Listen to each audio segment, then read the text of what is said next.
Présenter mes condoléances aux familles des victimes ainsi qu'à l'ensemble du peuple sénégalais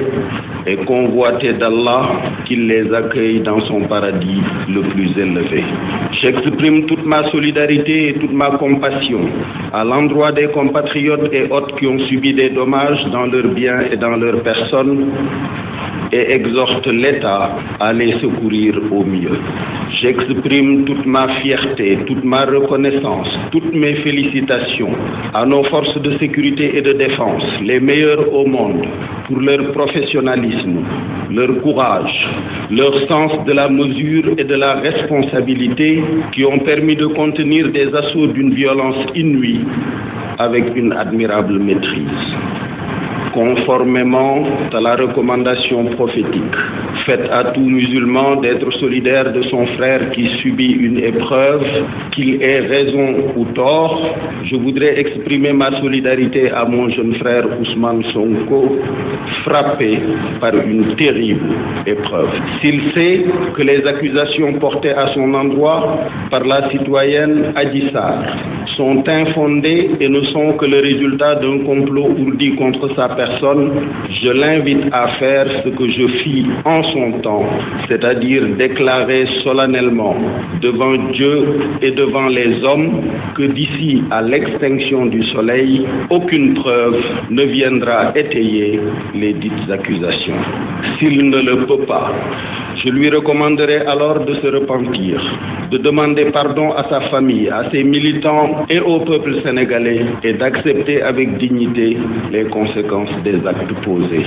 Depuis le 1er novembre 2020, à partir de ma station de président du Conseil économique, social et environnemental, j'observe de façon privilégiée et au quotidien les activités de son Excellence Monsieur le Président de la République. Je l'ai vu se battre de façon titanesque pour que le peuple sénégalais soit parmi les premiers en Afrique à recevoir le vaccin, même au prix d'efforts budgétaires incommensurables. J'invite les militantes et les militants de l'opposition, patriotes sincères, partageant avec nous l'amour du pays, de sa paix, de ses intérêts et de sa prospérité, à ne pas servir de bouclier à un quelconque gourou, à ne pas se laisser manipuler ni infiltrer par des intérêts encagoulés, nationaux comme internationaux, qui, frustrés de ne pas accéder aux ressources pétrolières et gazières du Sénégal, frustrés de ne pas voir l'État accéder à leurs demandes illégitimes, nourrissent le plan de déstabiliser notre pays. J'incite mon jeune frère Ousmane Sonko, directement ou à travers ses conseils, à s'adresser à ses partisans pour les inviter à cesser toutes activités insurrectionnelles,